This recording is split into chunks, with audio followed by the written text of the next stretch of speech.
Mashina masli holati ideal. Shundoq qo'ygan ukan. Mashinadan foydalanmayapti. Undan ko'ra mol qo'y tashab qo'yaman pulimga. Ustoz, mashina bozordan odam qochdi. Bu biznesimiz o'ldi. Nima ish qilamiz endi? Qoravoy, men 300 dollar olganda bozorga borib sariq qo'yga quloqlari uzunidan zo'r biznes bor. Qoravoy, endi bu qo'yni sotamiz. Qo'yi bozorda sotmaydimi? Oy, fashistlarning bir gapi bor. Qo'y qo'rada qimmat bo'lar, odam meshak tepsa o'ldirar, kamerani yoq tepsa. Mana do'stlar, arachan qo'yi qulog'i 30 sm chiqadi, garbanosi bor, otasini qorni top-toza. 30 ming dollarga berib yuboraman. Oldim ustoz. Hozir bitta pul topib aql topmagan keladi.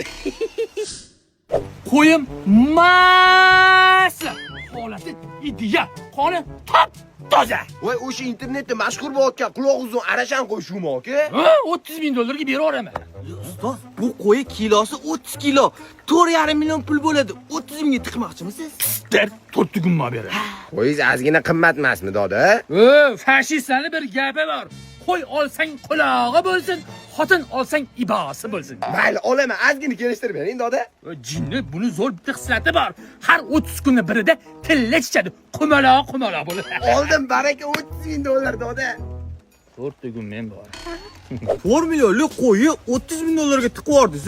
Qulog'i bor, garbanozi bor, toza qon deb hozir odamlarni mashtaq qilib aldashyapti-da, ustoz. Toppator gaping Qoravoy, shuning uchun ham Gitler gapirib ketgandi. Qo'y go'shti bilan hisob bo'lar, sodda insonlar doim aldalar.